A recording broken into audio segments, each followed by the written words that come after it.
Thursday. Okay, by midnight, or well, 11:59 p.m. And this week we want to go over some elements of cybersecurity and then distributed networks. Also, next week, we're going to go over firewalls with Palo Alto and access control lists, network security groups for elements such like cloud computing firewalls. And we're going to talk about those a little bit. So I threw in here 2 slide decks to talk about security. We're going to primarily go over the cybersecurity overview slide deck today. So if you want to pull that up, and we'll be going through those slides.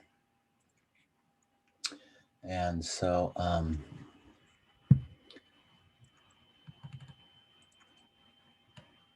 this also talking about cybersecurity, wanted to go to this. Okay, this is a company called FireEye. Okay, and I also sent this email to you, Peter and Neil. This is a threat. It's called a 0-day. And 0-day means it's just been discovered. So there hasn't been any days, technically, to fix it, fix the exploit, and patch. This is Microsoft's Exchange. So there is lots of different nefarious individuals in the world who want to do us harm on the internet, unfortunately. So our lovely free world of free information exchange has some downsides on the internet, and that is that somebody, I think it's Raul, is unmuted. I think there's an echo. Because the internet really is still the wild, wild west in many ways. It's unrestricted, it's uncontrolled, unregulated throughout the world. Bad actors can get on and do things from simply discovering different types of networks and devices that are attached to the internet, to trying to hack into those devices, to ultimately trying to shut those down or break in and steal confidential information, trade secrets, government secrets, all those things. So sometimes they're individuals, sometimes they're organized crime, and sometimes they are what they call nation states. And nation states are basically hackers that are provided their living through a nation who is covertly allowing them to hack and steal information for a country, such as China or North Korea, Russia, different places. So this one specifically, detection in response to exploitation of Microsoft Exchange 0-day vulnerabilities. This was March 4th, so just 5 days ago. Did you say like it was called nation states or what? Nation states. Nation states are organized hacking by nations, by countries. Okay. Right. Yeah. They have all the big resources available. So yeah, that's those are the big hackers out there that will definitely, mess things up. So this is what he's talking about. We've got a nation state that broke Exchange. So, yeah. Go ahead, Mark. Sorry. No. You're fine. In fact, add whatever commentary you want. I didn't want to cut you off there. So this, if there's different types of warfare, traditional warfare, militaries, military conflict between nations, we think of that, tanks, guns, airplanes, right? There's land, by sea, by air, right? Got the Navy, the Army, the Air Force. Well, Those are conventional warfare. Then you've got biological warfare, right? You've got people who are trying to find things to thwart us just using the human body, such as a virus or something else, or some terrible, toxin or something else that kills people. And then there is actual cyber warfare. So nations attacking other nations through the use of computer systems. And shouldn't be all that unrealistic that other nations would try and, I can't say try, to thwart other nations through different means. So we have things where we're trying to break in and steal government secrets, weapon technology, but also technologies such as medical advancements or intellectual property or trade secrets. What about the next chip design by some type of semiconductor manufacturer that they could use in their country to create the next products or weapon guidance systems or satellite technology or whatever. So those are the type of things that unfortunately also happen on the internet. I mean, and we may just relegate ourselves to some cute cat videos on YouTube, but there's a whole lot more going on the internet, and this is one of them. So here's the risk, here's the actual exploit, and these are different exploits. They have numbers, okay, and they have the year that they were discovered, all right. And this is for Microsoft Exchange, and then they list it out. And what is this exploit? So I'll take this exploit and just throw it in the comments section here so that you have it. And if I can, why do I not have that right here? Oh, it's up here. Sorry. And if you guys don't know, Exchange is one of the main mail systems that's being used all over the world. And so for this to be hacked, it's a really big deal. We use it here in the university, and the news hit, and we definitely patched immediately and rebooted our servers. So we're hopefully okay. We did some checking on our own systems just to make sure, but we don't see any suspicious activity going on our system, so we should be all right. But the news is telling us that there's hundreds of thousands of systems that have gotten hacked, so it's a big one. Yeah. So they break in. There's an exploit in Exchange, this mail server. So if you're able to use an exploit and it actually gives you system level privileges, and then you create this web shell, talks about right here, then you can then take that and not just look at Exchange, but then you can try and look around and try and exploit other servers. And maybe they're not interested in email from students so much, but maybe they're interested in our finance server or some other server, right? And so that's the type of thing that they would go and they would go laterally, move laterally through different servers if they can identify them and get into those. So that's the type of stuff that they're trying to do. And it's showing some examples of what they can do and how they do it. So there are companies such as FireEye and others. CI is one up in Tacoma who has a threat intelligence division, and they provide services to companies to help them understand what's happening, what type of dark web chat is going on, about exploits, malware, things that can cause havoc to our systems. And so we're going to go over some of that stuff and some of the ways to stay safe on the internet. Okay. So I have this slide deck here, and cybersecurity overview. All right. And so I'll launch into this, minimize this. Oh, yeah. All right. How to defend against attackers on the web.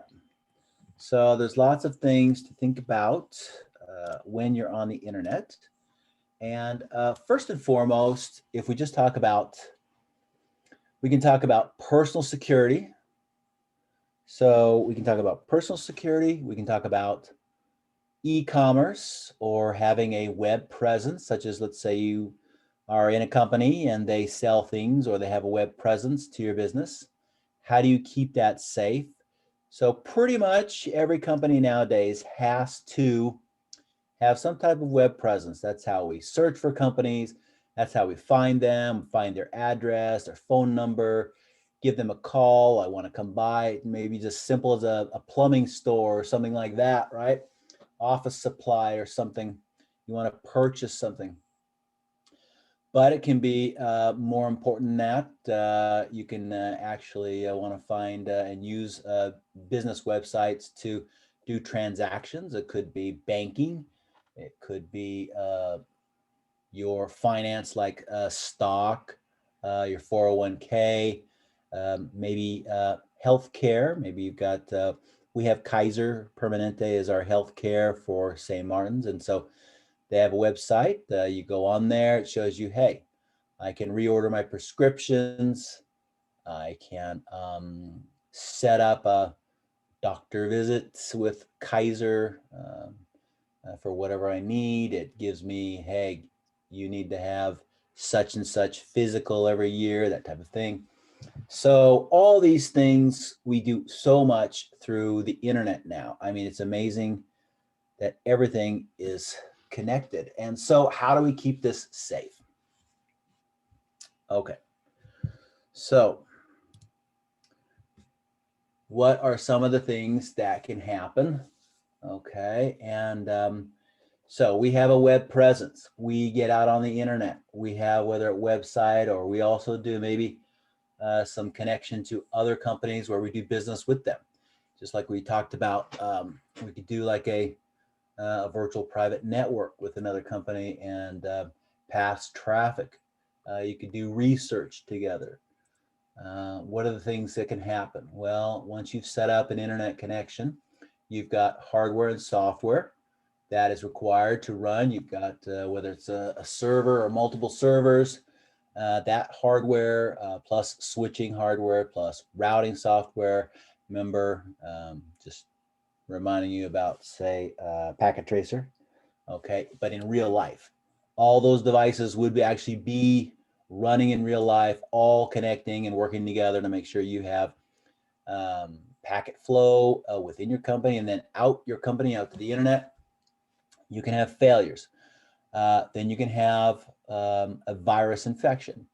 So these are malware. These are software programs, scripts that you can get infected. They can be transported in documents, even photographs.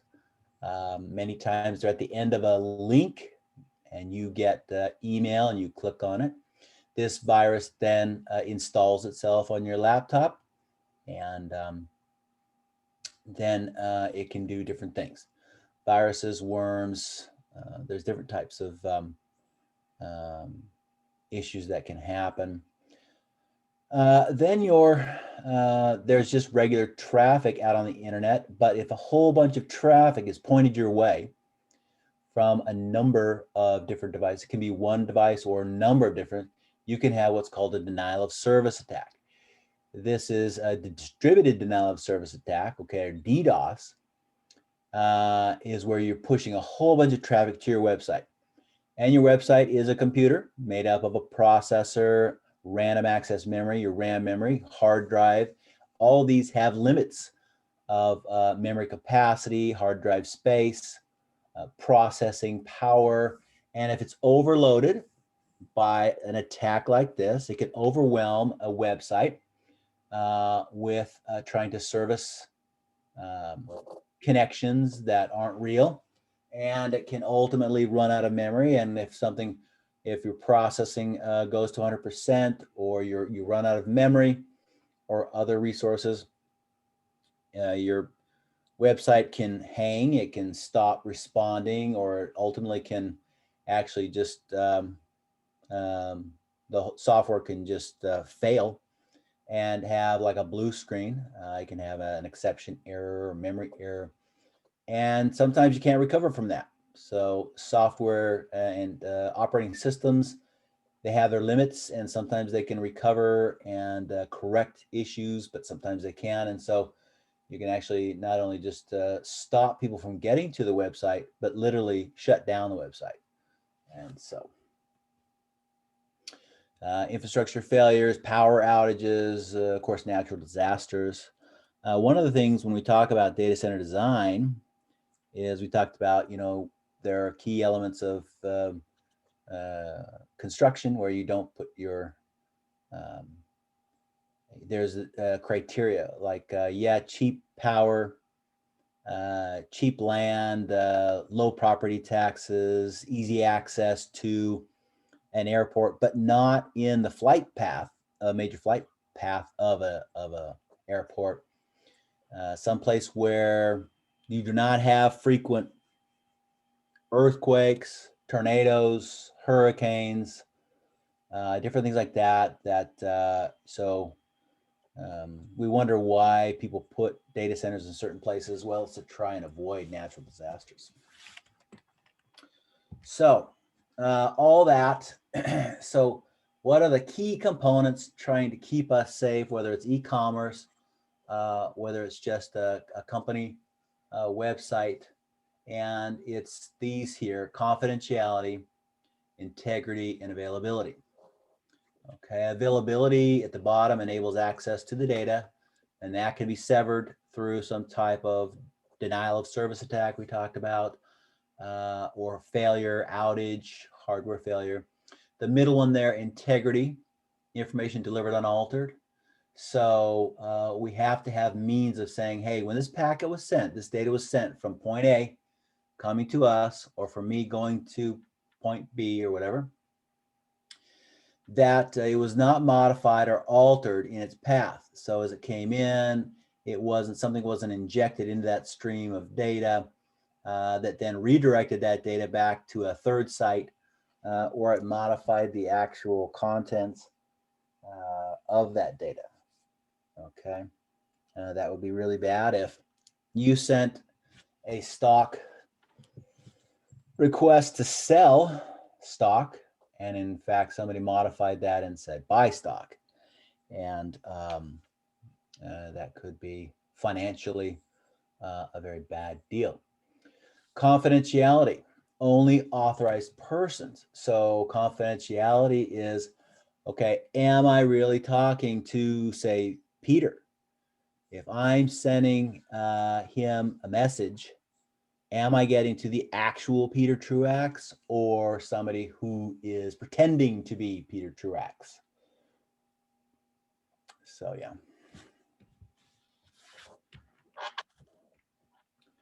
And what are some of the things that have security implications?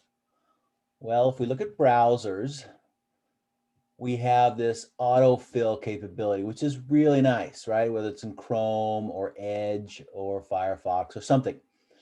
You start to fill out a form and you fill these out, whether it's applying for a job or filling out information to get your classes, or, whatever, to win some new shopping spree, I'm not sure. Well, the autofill keeps all of your information, name, address, phone number, all that in your browser. And then when you start to type your name, it says, oh, you're typing your name. Well, do you want to fill in all these things automatically? And you go, yes. And then it saves you time. Well, avoiding autofill, if someone were to actually compromise your browser, your laptop, they would have that information in the browser to say, okay, I know your address now, I know your phone number. Maybe it has other information too. So yes, these are security implications. I'm not saying don't do this. What are the chances that they are going to hack your laptop? Well, it might be very minute, but autofill has a security implication. Also, financial statements. So we buy something on a e-commerce site, and then we don't really think about it. And then we look at our financial statement later, and there actually was another charge put on there. So we just implicitly sometimes trust e-commerce sites such as Amazon and others that they will bill us correctly, or they won't double bill us, or something else won't be charged to our account. And if we just pay our bills and don't check our financial statements and our checking accounts, it may be that that debit was incorrectly put in. The cost at that restaurant was actually, it's okay to question statements and to look at those in question.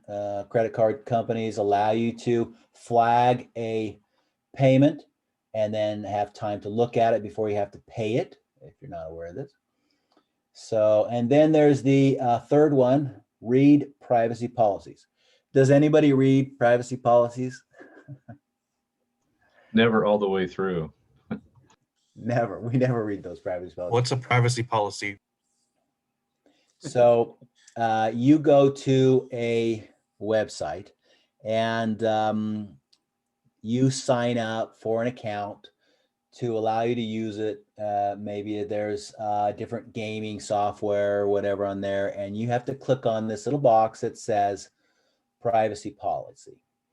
And you just click the box as you fill in information so you can get your account, but you never read it. And what the privacy policy says is, if you read it like Google, for Google search, or Gmail, all these, when you first signed up for your accounts, they have these privacy policies, right? Amazon, everybody has them. And what does it say? If you read the whole thing, which is usually many, many pages, and deep within these, it says, we can do whatever we want with your data. We can search it, we can scan it, we can, so you have, of course, the right to use their services. But when you use something that's free, all right, then they basically, how do they get their money's worth? Well, they get it through advertising revenue. So Gmail is a free mail service. And it's encrypted, so we think we're safe. We have our password. But does anyone realize that our email can be searched for keywords? And maybe it's simply just for, hey, this person talks about in their emails motorcycles a lot. And so I'm going to sell this information to advertisers, and they can post motorcycle ads when they do a Google search. So Gmail, obviously, and Google's search are tied together, along with all their other products that are for free, Google Docs, Maps, and whatnot. And so all this free services for you have privacy policies that say, hey, for using our free service, we can give you ads, we can search for keywords, we can do this. Basically, there's nothing really private about it. When you create an account on Facebook, they have a privacy policy. It says, hey, we're going to use algorithms to pull information off of what you post for Facebook, comments, pictures. We're going to use facial recognition on the pictures you post. This is all part of the privacy policy, but nobody reads these, right? And so one of the things is, well, you could read the privacy policy, or you just need to be aware that whatever you put on a free service, they can look at, they can scan, they can utilize, whether it's for advertising, a simple advertising to do relevant ads, but they could also use that for also doing other type of marketing research, or selling that data to other companies who do marketing research, right? And so people can look at your Facebook and they can go through and they say, this person is a Democrat, or this person's a Republican, this person is an extremist, this person is, But they are making assumptions unless it's explicitly, stated, right? And so they get a lot of information from that. Again, the next one down, don't use public wireless access points. Well, these are so convenient at Starbucks or McDonald's or the library, and what this really means is when you have a public access point that doesn't have a password, okay, and even if it does, to get on, many times the encryption is very weak, all right, or there is no encryption. And so what happens is somebody can be sitting close to you, and it can be within up to around 300 feet, but usually around 100 feet or less. And somebody can be sitting or in a car or whatever and can still pick up the wireless data that's being transmitted from your laptop to the wireless access point, like at a Starbucks. And so if you're at Starbucks and you're checking your stock account or something personal, people can get that, and if they has lower encryption, they can decrypt it and they can take a look at it. So be careful what you look at, what you send, what you're looking at when you're with a public wireless access point. Professor. Yeah. Are you talking about an evil twin? What do you mean? Uh, like in regards to a public access point? So that could be. You wanna expound for everyone? Uh, yeah, like an evil twin is like, say for example, there's you're at a Starbucks and then there's public Wi-Fi and it says Starbucks Wi-Fi. Someone can be using a Raspberry Pi as the name of that access point would be Starbucks Wi-Fi. So instead of connecting to the actual Starbucks Wi-Fi, you're actually connecting to their own Raspberry Pi. Um, it's a good way to get a lot of information, but it's also really bad because you can't figure out which is the true public access point. Right. It's referred to as a man-in-the-middle attack. Yeah. The only difference is there are two separate attack that can be happen when you're using wireless access attack. The same thing that he mentioned, the evil twin. But the other thing that can be happen is without the uh, without the encryption on the access point or the public wireless access point, that anybody can get into that access point and set up the Wireshark or something like that, spoof the packet. It can easily get get the information. For example, when you're trying to send, like, get into Facebook, all the credential, including what you're searching for, can be found on the packet. So that's not necessarily for the evil twin, but that's something that can be easily happen on it, since there is no security on it. Yeah. Yeah, that is probably the most important. When you are in a wireless situation, your wireless signal goes in a 360 degree radius. It goes out as a circle, right? And so you can't just direct it to the wireless antenna of the wireless access point to go to, their wired internet from there on out to the internet. Well, anyone close to you, and of course, the person would have to be within a certain radius to pick that up. But yeah, it can be then captured and looked at and analyzed. So if they got credentials, username, password, what you were looking at, where you were going, yeah. The So scariest one of that is the after you get your account get compromised, that's not it. For example, if you're using like some, if the hacker found out your user and password for your email address, all the account that attached with the email address, such as Facebook or your bank account or Cash App, Venmo, if people are using that, or Apple Pay, those can be compromised. That actually strict, like, directly connected to your financial fraudulent at the same time. So um, just you gotta be mindful that the hacking is not just on the first degree where you just hack your account itself, but can be second burn, such as the example that I just gave you. Yeah. Yep. That's why they recommend you put in a different password for every single service you sign up for, so that they can't reuse your password like that. Yeah. And if we backtrack a little bit, I know this is about cybersecurity, but personal security, really, the two biggest things to keep yourself safe on the internet is keeping your operating system and applications up to date. So there's not some exploit that they can take advantage of and get into your system, and having complex passwords. You do those things, and that's a lot of security. That's 90% of the way.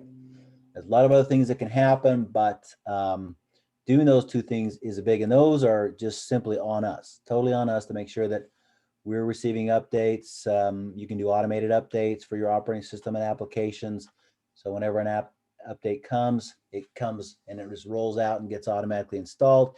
That's good and bad. It keeps us up to date, but sometimes, have you ever been an auto update for like an Apple phone, and then the newer update of the operating system breaks something else? And so yes, they're patching bugs, they're adding features, they're doing different things to make the operating system better, but in the process, some new feature breaks some other feature. All of a sudden you can't make a call or something, and you're like, what is going on? My calls are dropping. And then they'll come out with some other patch when they realize what they did. And if they went from version 12 to version 13, and then all of a sudden the version 13.1 comes out to fix that little problem. So they try and do regression testing, test it so that everything works that should work, but it's not always perfect, right? So software itself has bugs, right? And some bugs are not exploitable. Some you can't do anything with as a third party to try and break into a system, but sometimes bugs just are inconvenient or a nuisance, or things don't work quite like they should. All of a sudden I cannot connect to my Bluetooth headphones or whatever Bluetooth speaker or whatever it was that I was connecting to, and there's some now new bug introduced with Bluetooth or something that needs to be fixed and patched in a later release. So okay. Mark, if you don't mind, can I add one more thing on it? Yeah. So I've still seen a lot of people who still using Comcast email and Yahoo email. I just want to point it out that most of the, like, 99% of the security hacking incident is occurred by Yahoo and Comcast. They have really weak security measurement on it. There is a way you can get away from two-factor authentication if you're using Comcast or Yahoo, which mean that even if you don't know the password of different website. For example, I am using bank account, and not the bank, I'm using Facebook, let's say, and then I connect that Facebook account to my Yahoo account. If I get my Yahoo account, even if I don't know the password of Facebook, I can say, hey, forget my password, and send my temporary password to the Facebook. Now then your Facebook account also got compromised because your primary email address got compromised. But Google and Hotmail, they have really great two-factor authentication. So if you don't verify your status with your smartphone or some other way, you can get in. But uh, Yahoo and Comcast got a way to get away with. So usually your account or your Yahoo account is on sale, literally on sale outside on the dark side. So if you're using Yahoo or Comcast, make sure you disable everything from that email, switch it over to somewhere safer place. Okay, Gary and Mark, I'd like to let you know that just yesterday evening, a friend of ours emailed me and says that they're being forced off the Comcast. Comcast has actually now recognized the amount of damage they're taking because of vulnerabilities. they're doing a forced shutdown for the product to be completed by April 20th. And they're forcing their folks internally to switch over to a Gmail account or something with two-step or some other verification. So it's become public knowledge to many of them how bad it is. So Gary, you make a very good point, but we still got till April 20th until that vulnerability is completely closed off from them. And with permission, sir, I was going to add into the discussion about the cybersecurity.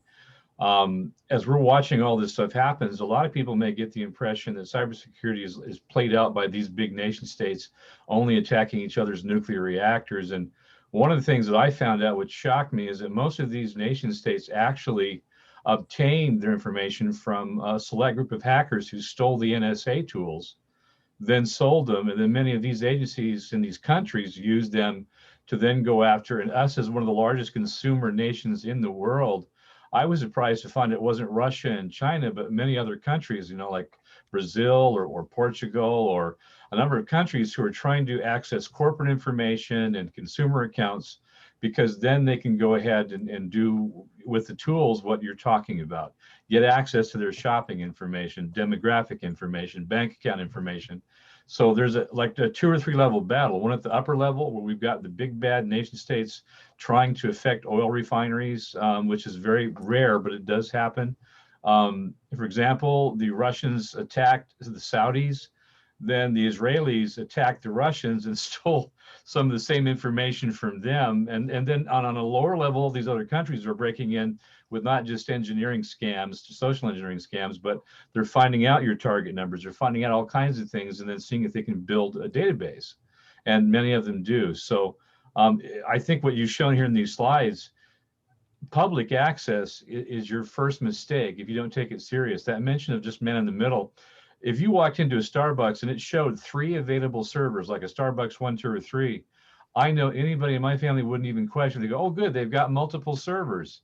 And yet it wouldn't occur to them that they're signing into a service that's eventually going to take away, as Gary mentioned, they're going to do a 3 or 4 part build on you to try and see if they can laterally take out whatever you're connected to after that. Most of us have them set on automatic when we walk into a Starbucks.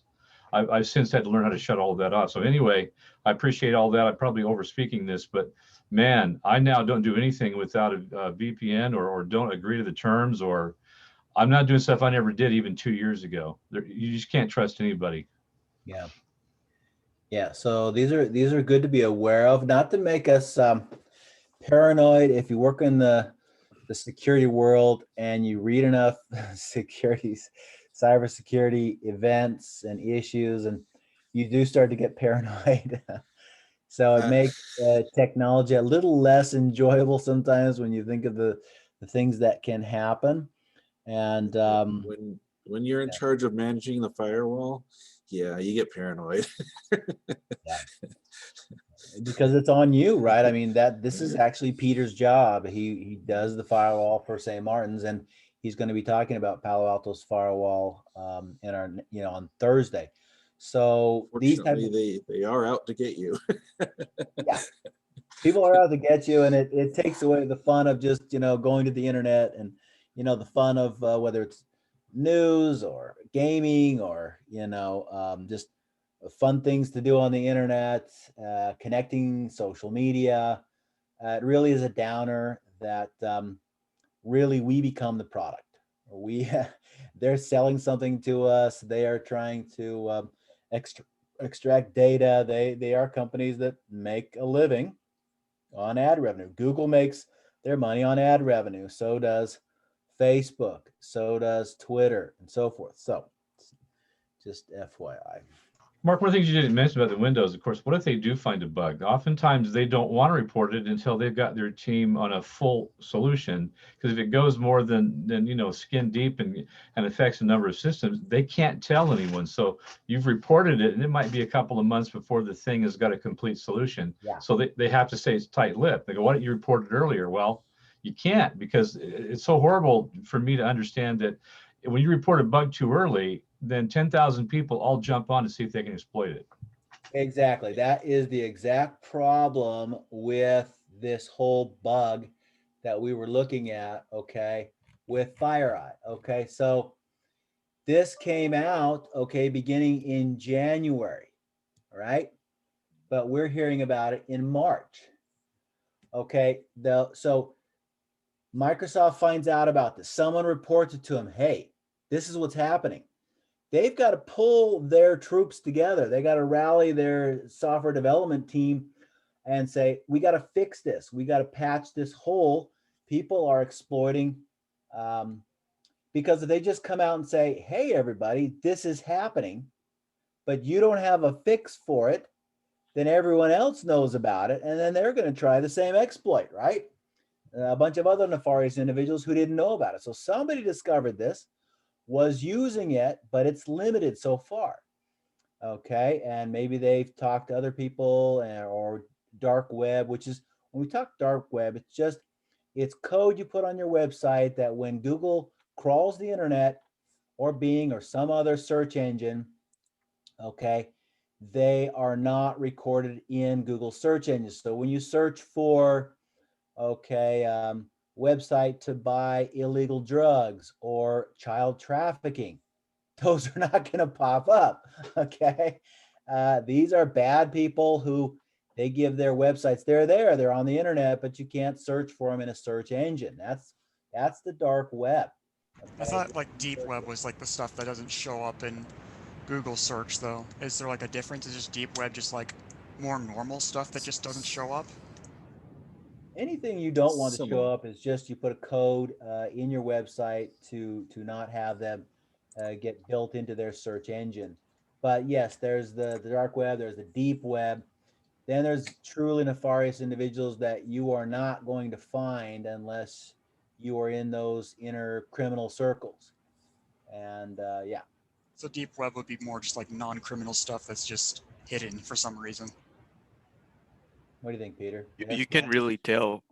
So the Yeah, deep web, it's yeah, it's actually using different, not the extension. They're not using .com. They're using different actual Tor browser one. So only with the invitation with a certain browser can get access into it. Their whole illegal thing is going on. Might not be illegal, but most likely illegal. after doing some research on it, I don't go to the deep web or the dark web or whatever, anything not fully legal, just because the way I look at it is it's like going to the bad side of town. Yeah, there's probably not anything overtly going on illegal in front of your face, but you're treading on areas that you might get damaged, and you don't know what the implications are. You might get hacked back. So Yeah, I was I just don't trying to like to see hang like, out is over there there. a difference between the two words? There probably is, but Well, I it's like just stay away from hackers. both of them. There used to be an implied difference, but as he's pointing out, dark web used to be the whole thing, but now dark web has taken on the more sinister and evil portent of that, where deep web are simply things that are beyond the reach of most normal search engines. So it has kind of, in my own opinion, kind of branched out that way. And as you've noted, and when it gets too dark, what happens is that you have to know someone, and they establish point to point. The way we look at IPs is not really the full picture, but they establish a communication sublayer, literally, where you have to have a number and you have to have a specific number of confirmations from people that you know to actually go that far. And the FBI, one of the things I even tell people as I've watched this grow myself, Peter, I've been trying to do a lot of investigating and not get in trouble. There are people who simply wanted to investigate like child porn rings. And what's happened is their searches got them in trouble because of the Yep. way that the patterns, that even if they weren't being tracked, the patterns of where it came from got them in trouble, and they shouldn't have even been there. So Yeah. there's a Yeah. bunch to where it should keep people away from that kind of thing, for obvious reasons. So If you're wandering around on the deep web or dark web and somebody offers you something that's illegal, then it's probably an FBI agent. There's a good chance that that's true. So So the deep web is the one is hidden, that you can only get access with certain condition. Dark web is the one that you need a invitation. It's more secret. Dark web is more hidden. So deep web is something might be or might not be, but dark web is most like 99%. I agree, Gary. The thing is that when people see the edge of the dark web, they're going to see some links, or as we say, those onion sites, or other individual servers. But once you try to go there, you better have some authentication, or you're not going any further. That's simply where you're going to stop. So Most of all, the deep web is not hidden, and as long as you got a URL, you can just get in without any problem. The dark web is on the other side, requires most likely a invitation that what Jonathan mentioned. That Right. So basically, there's 3 layers actually.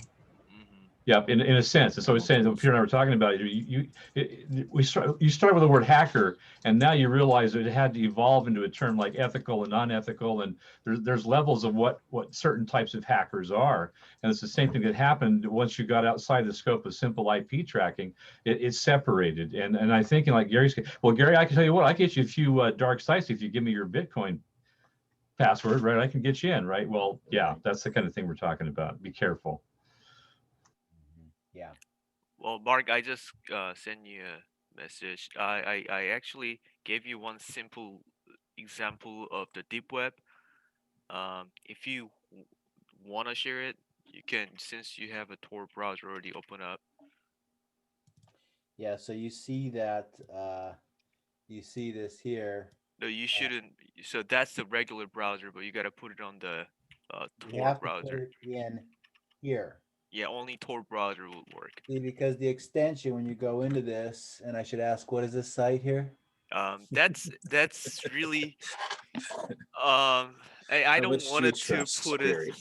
Yeah, I mean, so this is a place they trade a lot of card website or card information per se. But no, you're not gonna see anything in. It'll going to ask you for login and whatnot. But I just want to let you know. This is one of the example. Yeah, so That this is the Tor browser, and the extension on this website is Onion. It's the yeah, this is more where you go through multiple layers of servers to get to your final destination, and each server only knows about the previous server. So by the time you get to your destination, where you're coming from, they don't know where you're coming from. So it obfuscates or hides your identity and location, and it has a special ending like this onion here. So this onion extension. Is that just about like the Tor browser, or just in? Okay, just not the. I got confused. Is this about the dark web or the Tor browser? So as you can see, when he put it on the regular browser, it didn't respond. It says, "Hey, I don't have anything."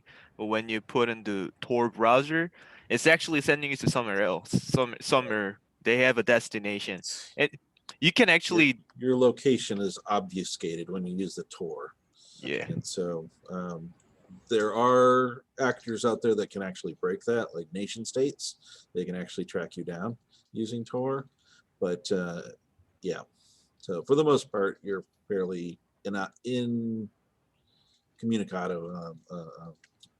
Can't remember the word I'm thinking of, but yeah, you're hidden. Basically, yeah. You're hidden. That's what I'm trying to say. You're not incognito. I know what you're talking about. Yeah. Yeah. Tor, T-O-R, the onion router. That maybe sidetracks the list from the standard security of the regular internet, but it's good to know this is out here, and so you have potential for this type of thing. So, so yeah. All right. So jumping back to this, really, surprisingly, if we do something like this, okay, we've got the, we can go outline view, yeah. Screen view. So when you have, oh, I don't want to do that. Social engineering, I think, is a key for us all to know. If we don't know about this, maybe we do. But it's just simple stuff that can happen anywhere. This shoulder surfing, who knows what this is? Yeah, it's a social engineering. That's something that has to go through with the person. Either you get their information through the person, you pretend to be their boss or somewhere really important. Or sometimes like social engineering can be done on the company itself, that even if you don't have their product, you pretend that you have their product, but you like the product is not working and get benefit out of it. Wasn't shoulder surfing literally just like someone else looking at your screen? Yeah. Yes. Yes, it's literally, so Gary, I think you might be thinking of something else, but it's literally like if I'm in Peter's office and I was like, hey, could you show me that? And I just look over his shoulder and I'm looking at him typing in his password. Okay. Then I'm like, okay, let's see, his password is PTR P true X. Oh, one, P true X1, you know. 1, 2, 3, 4, 5. Yeah. Iron Soldier, Iron Soldier rocks 1, 2, 3. Okay.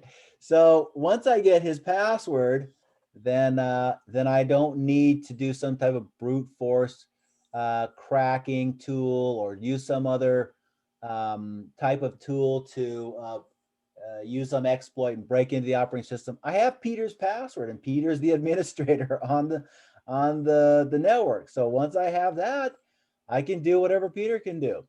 So that's why complex passwords, and don't give your password. It's like, hey, you know what? I need to get logged in. Can you just give me your password for today? And say, okay, here's my password. But then and then all of a sudden they have your password. And so you have to be careful. You don't give your password out. You don't let people stand over your shoulder looking at you as you're typing it in. This next one, dumpster diving, people just throw away stuff. They throw away your bank statement. They throw away their whatever, check stub, checkbook, whatever. They just toss it in the trash. So you think, wow, okay. So don't throw away stuff that could be used that has personally identifiable information. So that's what a shredder's for. Shred your bank statement, shred your whatever, any personal information. You've got, when I was at Intel, they had these red books and it was top secret information and you had to sign it out. You had to look at this information. You could not make photocopies of it. You can't leave the book around. It had a red cover on the book. And when you were done with the book, you had to check it back in. You never let it out of your sight. I mean, that kind of stuff, you're looking at chip designs that are worth billions to the company. So there's secret, top secret. There's also lower levels, confidential, things like that. So you have to be careful about that. And I would say, in the best way to do that is to get electronic mail of your statements and that, rather than getting them paper sent to you, because I don't like shredding stuff and throwing it away. And to me, it's just wasting a tree anyway. So I like everything electronic. So yeah. So you can go electronic if that works for you. But also, if someone hacks into your email, what do you have, like 4,000 emails in there from like 10 years back? I mean, you do also probably need to clean your email. Clean that up too, yeah. That's another thing is cleaning your email up. Okay, and then persuasion is talking people into stuff and trying to get stuff and persuading people to give you information. There was a gal at the Black Hat conference that she said, I can get information on anybody. And she does these things in front of a crowd. And this one reporter didn't believe her. He says, okay, here's my name. So she went on Facebook. She found his information. He had posted something on Twitter, something, I don't know, about he liked this chain of hotels.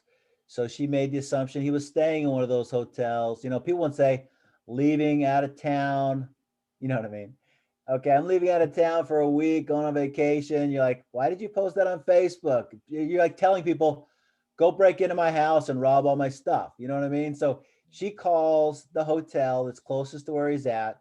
He is staying there. She impersonates, she says, I'm John's wife, and he's always so forgetful, and he want to make sure what flight is he on, and he had given his flight information to the hotel to make sure that they helped him make sure he got on the shuttle at the right time. They got that information, gave it to her. She called the airlines, and with enough information, they assumed that she was his wife, and then she changed his seat from an aisle seat to the center seat back by the toilets. And all unbeknownst to this guy, when he got to the airport, that was his seat. So when he wrote his article, he says, okay, I'm a believer. So if you have enough information, your bank says, okay, what's your social security number, or what's the last 4 digits, what's your zip code, what's your birthday, what's your whatever. If they get enough of those, they think, oh, I'm talking to Mark. Okay, well, what do you want to do? I want to transfer all of my money to an offshore account in the Cayman Islands, right? They think it's Right. me, and they do it, right? So persuasion can happen to you, or it can be done to you, someone pretending to be you, right? Identity, stealing of your identity. So those are the type of things that can happen. Identity theft, phishing. People say, hey, do you guys ever get those emails from the president, Roy Hendricks? And he says, hey, I need you to buy some gift cards for $500 each, and can you scratch off the PIN number, give me the code, and give me the PIN number? Have you seen those? Don't reply to those. I always feel like I want to reply and send and say, I've got these 10 gift cards. What do you want me to do with them? To actually Roy. Yeah. But anyways, these are low-level phishing attacks. Others are better than that. Some will even have good grammar, and they actually talk with good English grammar, and they say, hey, this is your bank, and it looks like your bank, and it says you have a problem with your credit card, right? And you go, what? What's wrong with my credit card? And you click on the link, and the link installs malware or some keylogger, and then it transfers all the information as you're typing on your keyboard. At some point, you type in your username and password, and they have both the site you went to and your password and username, and then, of course, they can use that. So be careful what you click on with emails. And my personal email account, I get lots of your PayPal account's been suspended emails. Yeah. Log in here to fix it. Like, I don't use PayPal. So it's like, yeah, I don't think it's real. So other thing, ransomware is when people hack your machine, then they encrypt all your files, and then they say, hey, FYI, you can get all your files back if you pay us $600, and it's going to double to $1,200 if you don't pay within a week.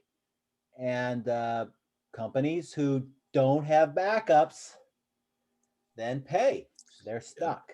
Companies have been known to pay, and that's how people make money illegally. A lot of money. Yep. Yeah. So number 1, keep strong passwords. Don't click on links to install malware or something else.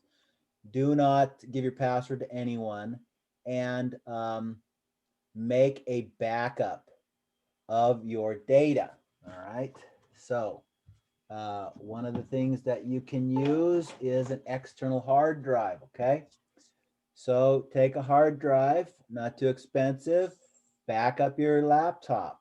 So if you lose it, it gets stolen, or it gets dropped and destroyed, somebody runs over with the car or whatever, you're okay, because all of your stuff is on an external hard drive that's not in your bag when you lose it. I was on a trip, and this guy's Intel, his laptop bag dropped off his shoulder on the escalator, and then it just cartwheeled down the escalator, boom, boom, boom, boom, boom, boom, boom, all the way down to the bottom. Now, this is back in the day when we normally had hard drives, not solid state drives. And so if your computer is on and running and your hard drive spinning, that hard drive is probably toast. So then he's in big trouble if he doesn't have a backup. Solid state, they can take quite a licking and keep on ticking. Okay, so this is personal security here that we're talking about. Okay, and now,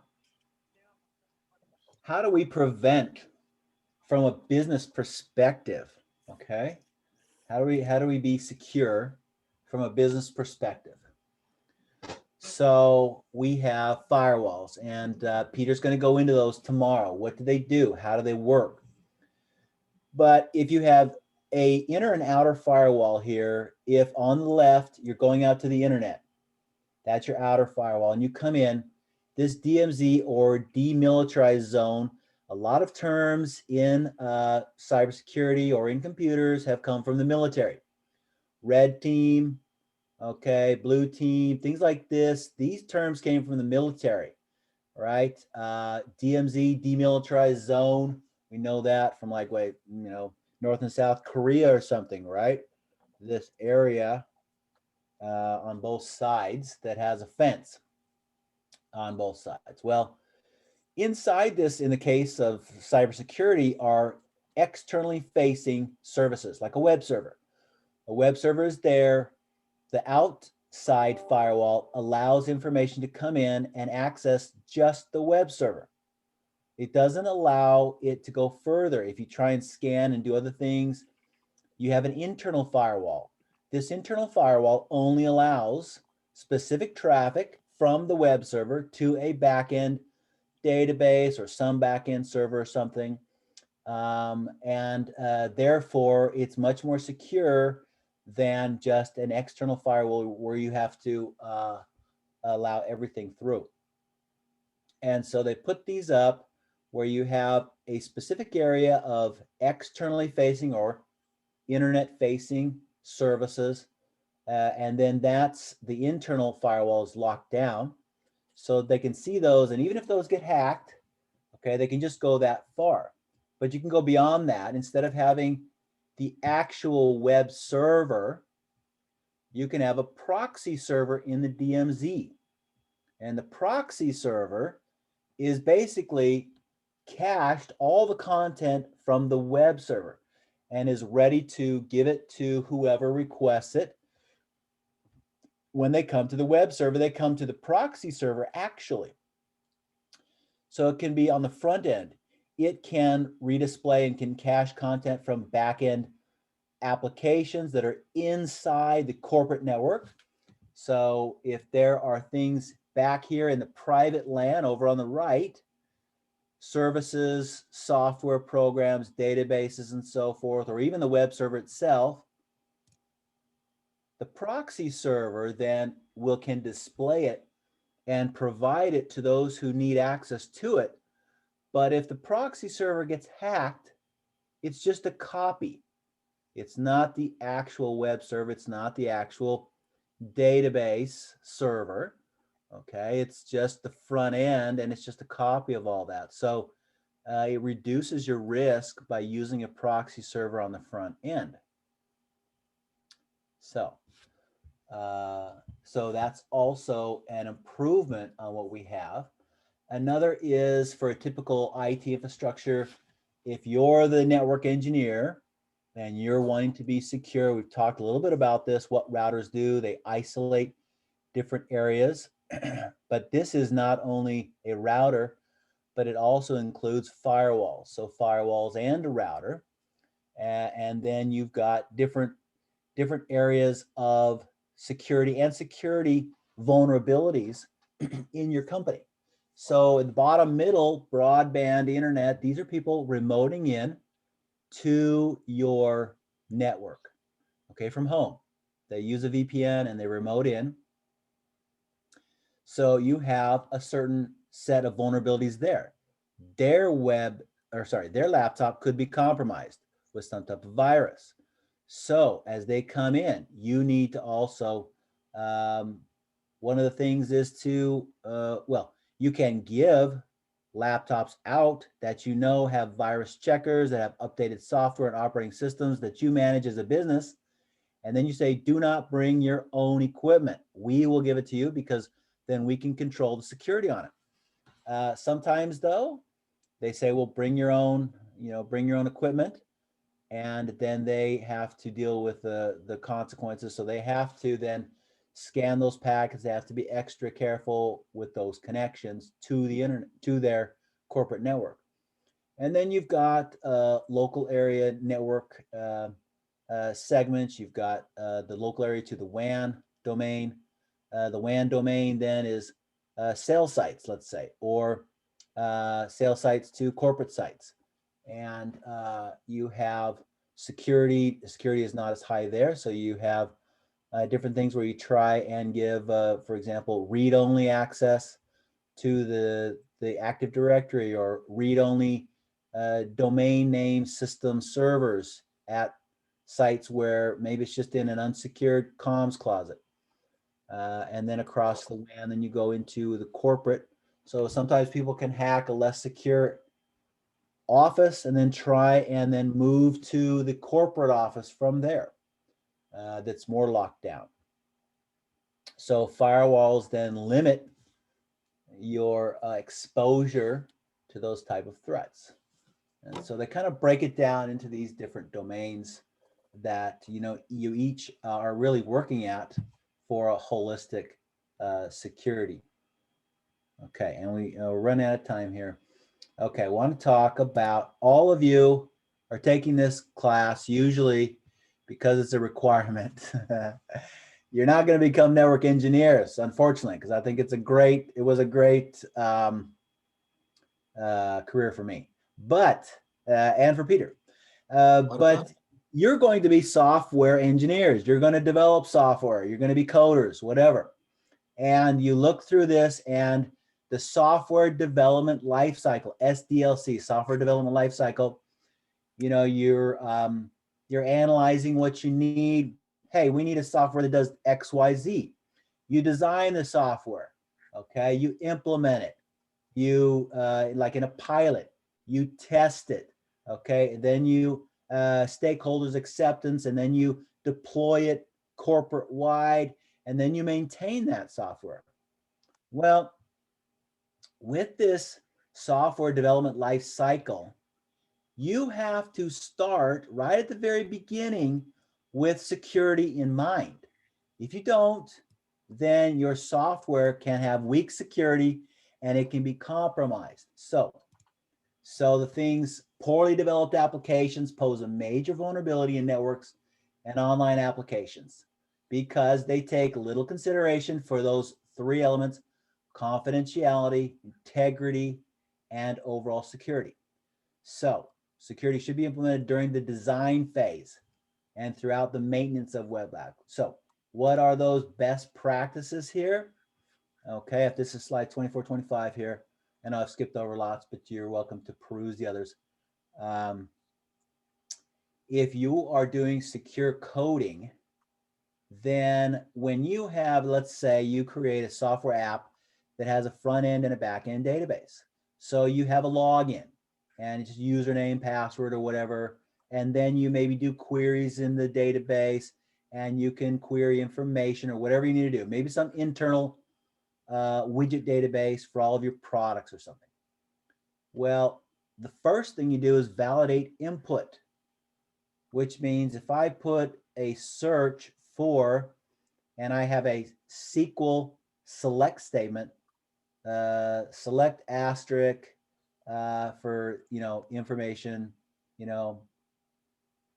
your database, these are actual problems with softwares that sometimes they try and be too helpful. They literally take that and they go, oh, you want to query the database, but it was really a login field or it was something else.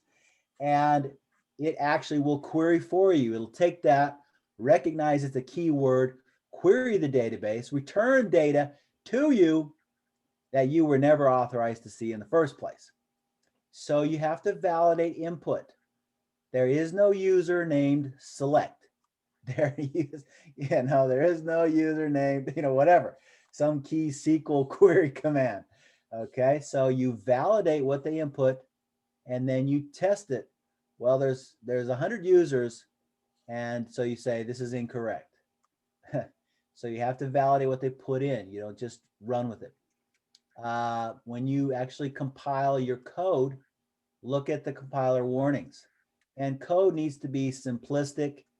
It needs to be, has security elements have to be brought in, meaning if the compiler has warnings and you look at that, people can sometimes break into your software and modify your code. And so if you keep your code simple and documented, then it becomes so complex that nobody can read your code. Then somebody could slip in some type of side code and have it run along with the code that you actually coded. So that's what you don't want.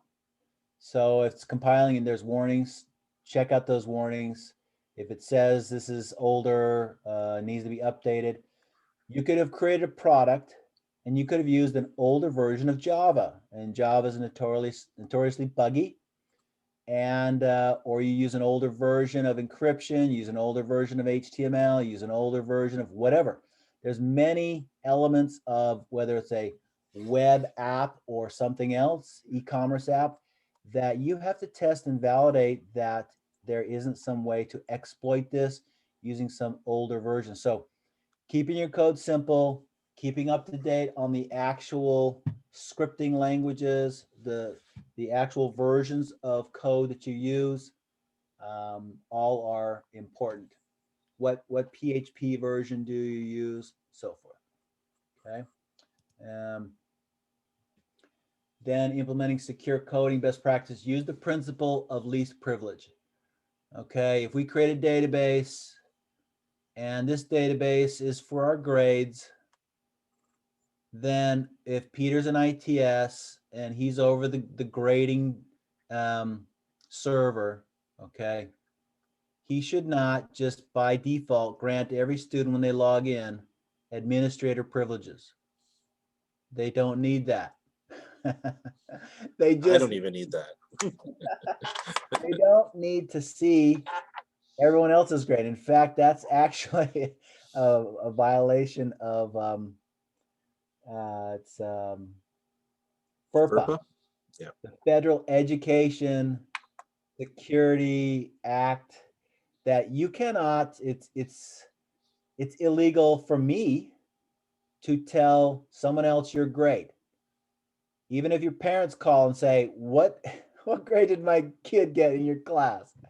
Unless you've given specific authorization, I can't tell them, nor can, whatever, okay, anyone else at St. Martin's. So your grades are considered secure and on a neat, only accessed by you unless you give written authorization. So yes, you don't give somebody administrative access. So least privilege, okay?